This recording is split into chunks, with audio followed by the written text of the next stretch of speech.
오늘 우리에게 새날을 주신 하나님을 찬양하겠습니다. 찬송가 363장 찬양합니다.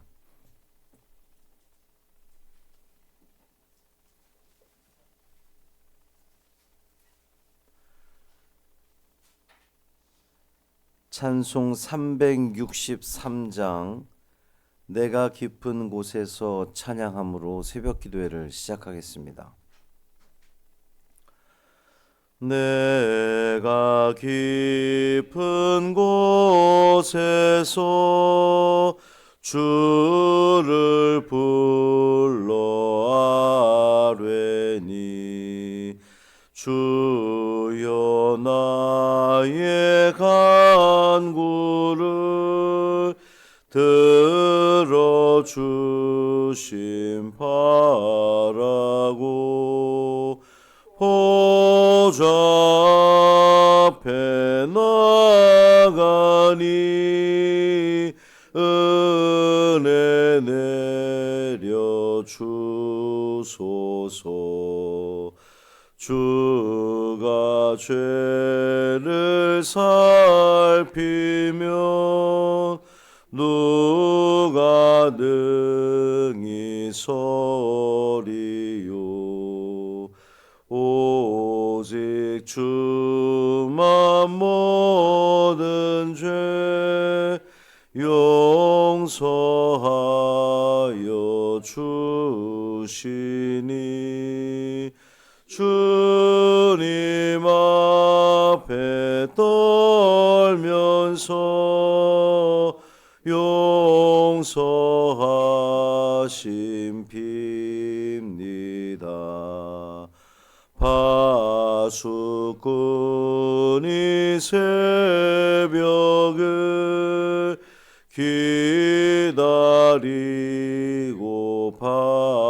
바라듯 나의 영혼 주님만 간절하게 바라네. 이스라엘 백성아 주를 바라보아라. 주의 크신 은혜와 그의 능력 바라라. 주의 깊은 은총에 우리 구원이 있으니 변함없는 주님만 믿고 기다릴지라.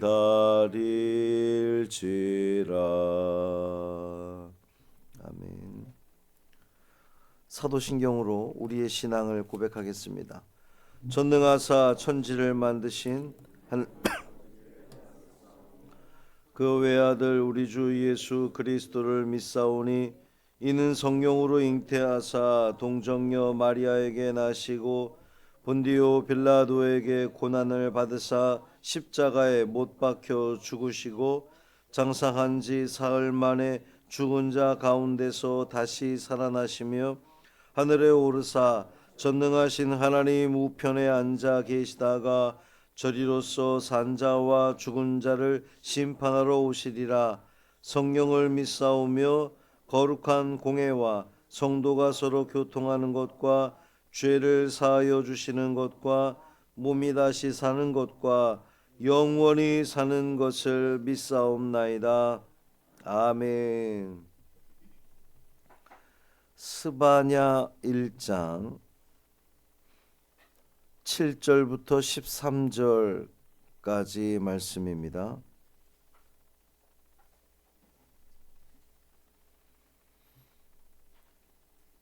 구약 성경 1305쪽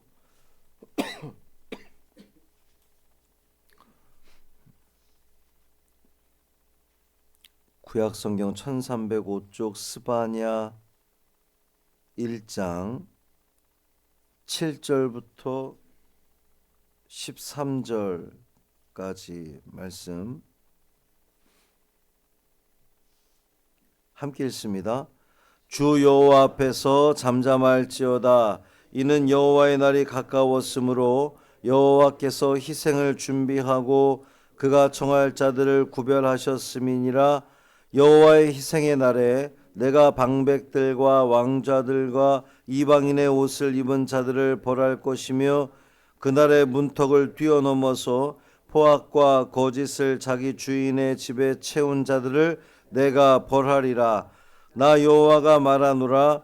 그날의 어문에서는 부르짖는 소리가, 제2구역에서는 울음소리가, 작은 산들에서는 무너지는 소리가 일어나리라.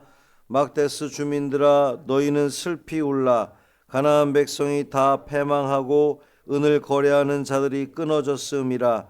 그때 내가 예루살렘에서 찌꺼기같이 가라앉아서 마음속에 스스로 이르기를, 여호와께서는 복도 내리지 아니하시며 화도 내리지 아니하시리라 하는 자를 등불로 두루 찾아 벌하리니 그들의 재물이 노략되며 그들의 집이 황폐할 것이라. 그들이 집을 건축하나 거기에 살지 못하며 포도원을 가꾸나 그 포도주를 마시지 못하리라. 아멘. 이 말씀 하나님 말씀입니다. 주님 앞에 성실하게 서는 오늘이 되시길 바랍니다. 주님이 책임지시고 가장 좋은 길로 인도하실 줄 믿습니다. 앞선 말씀에서는 하나님께서 온 세상과 이 남유다를 진멸하실 것이다, 다 멸절하실 것이다는 그런 그 말씀이었습니다. 하나님의 백성인 그들이, 하나님의 피조물인 이 온 세상 만물이 다 멸절당해야 했던 이유가 뭐라고 그랬습니까? 하나님과 우상을 동시에 섬겨서 하나님도 예배하고 바알도 섬기고 심지어는 하나님을 찾지도 구하지도 않았다 그랬어요. 그것이 그들이 멸절당할 이유였습니다. 오늘 하나님은 그들을 향해서 잠잠하라 이렇게 말씀하십니다. 이 잠잠하라는 말을 한마디로 다시 번역을 해보면 쉿, 이런 뜻입니다. 아주 중대한 일이 벌어질 때에 그것에 이목을 집중시키기 위해서 주목, 이제 이런 뜻으로도 또 번역이 될 수가 있습니다. 왜 그들이 잠잠해야 하느냐? 여호와의 날이 가까웠기 때문이다 그랬어요.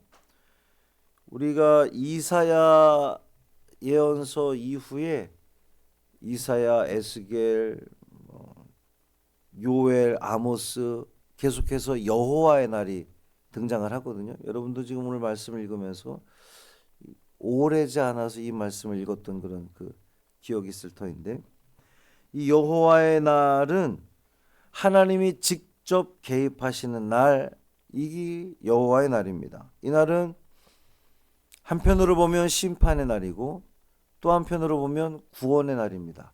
누구에게 심판의 날이겠습니까?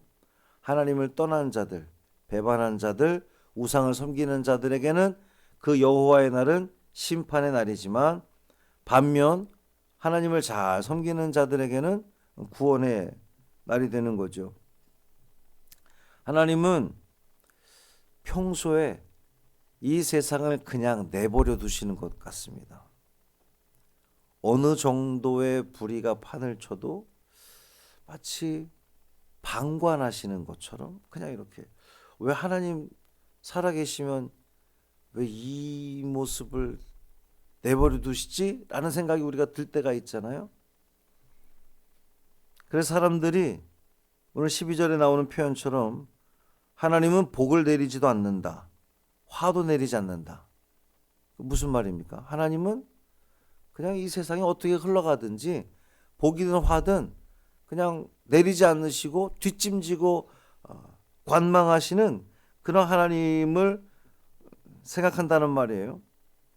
그런데 그날이 되면 우리 하나님께서 도무지 방치할 수 없다라고 생각이 되는, 판단이 되는 그날이 오면 우리 하나님이 직접 개입하신다는 겁니다. 그래서 하나님을 떠난 자들, 배반하는 자들, 우상을 섬기는 자들, 그리고 오늘 본문에도 나오지만 가난한 자들을 함부로 하는 이 불의한 것들에 대해서 심판하신다는 거죠.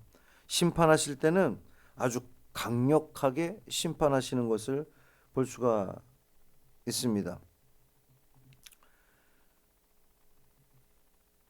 그런데 하나님의 심판이 구원으로 다가오는 이들도 있죠. 하나님 뜻대로 살려고 하는 자들, 이제 성경은 그들을 렘넌트라 그러는데 남은 자들을 말하는 거예요. 항상 남은 자들을 하나님은 반드시 두셨죠. 이 날이 여호와의 날입니다. 스바냐 선지자가 예언하던 시대는 우리가 지난 시간에 보았던 것처럼 하나님이 개입하지 않을 수 없을 만큼 아주 악이 가득했던 그러한 시대였습니다. 자기들이 얼마나 하나님 앞에 범죄하는지도 깨닫지 못하고 우리는 하나님을 예배하니까 괜찮지 이렇게 생각했던 사람들이에요. 하나님은 그들을 진멸하시기로 작정하셨습니다. 그날은 여호와의 날입니다. 그 여호와의 날이 가까웠으니 잠잠하라는 거예요. 조용해라는 겁니다. 입을 다물라는 말씀이죠.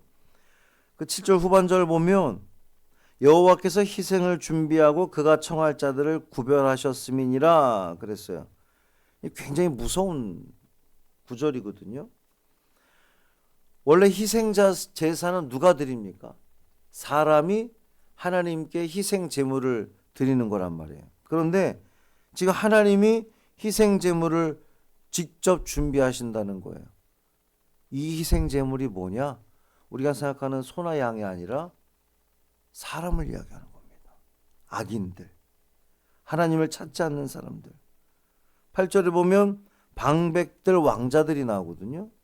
이 사람들은 높은 자리에 있는 사람들입니다. 힘 있는 사람들이에요. 또 이방인의 옷을 입은 자들 이렇게 표현되어 있는데 이게 단순히 그 옷만을 이야기하는 것이 아니라 하나님의 백성이라고 말하면서도 실제로 삶은 하나님 없는 사람처럼 살아가는 이방인의 옷을 입은,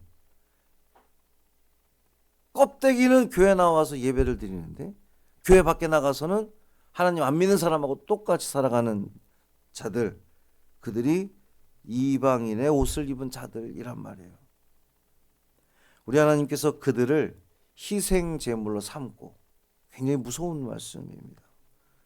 그가 청할 자들을 구별하셨다 그랬는데 여기서 그가 청할 자는 이스라엘을 심판할 하나님의 도구, 바벨론을 상징하는 겁니다. 하나님은 이방의 군대를 들어서 당신의 백성들을 심판하신다는 겁니다. 하나님께서 이토록 당신의 백성을 심판하시는 이유는 그들이 하나님과 바알, 하나님과 우상을 동시에 섬겼기 때문이고요. 뿐만 아니라 9절 말씀 보면 문턱을 뛰어넘어서 포악과 거짓을 자기 주인의 집에 채운 자들을 벌하시겠다 그랬어요. 이 문턱을 뛰어넘는 것은 가난한 사람들의 집 문턱을 뛰어넘어서 포악과 거짓을 자기 주인, 그러니까 가난하고 힘없는 사람들의 것을 빼앗아서 자기 주인에게 아부함으로 자기의 입신양명을 꿈꾸는 자들을 지금 이야기하는 겁니다.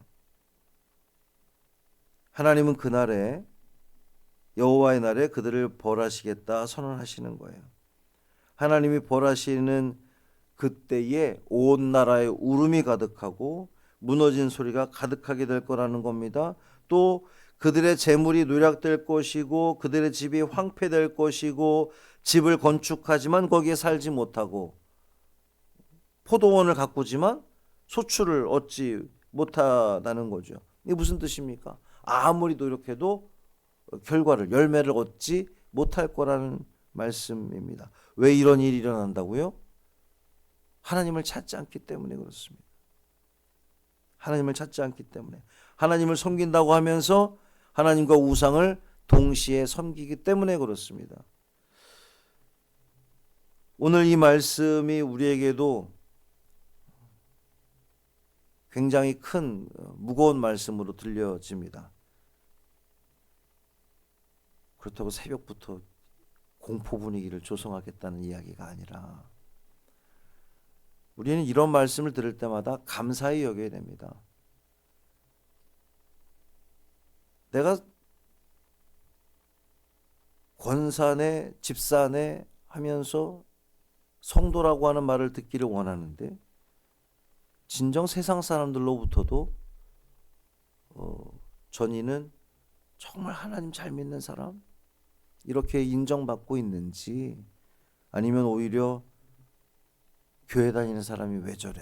라고 하는 말을 듣고 사는 것은 아닌지, 우리가 하나님만 온전히 제대로 섬긴다면 하나님과 세상을 겸하여 섬기지 않고 하나님과 재물을 겸하여 바라보지 않고 그것을 의지하는 것이 아니라 오직 하나님만 찾고 하나님만 의지하는 삶을 살아간다면 우리는 하나님으로부터 칭찬받고 인정받을 뿐만 아니라 세상 사람들로부터도 그리스도인으로서 하나님의 백성으로서 인정받게 될 것입니다. 그것이 하나님을 영화롭게 하는 우리의 삶이 될 줄 믿습니다.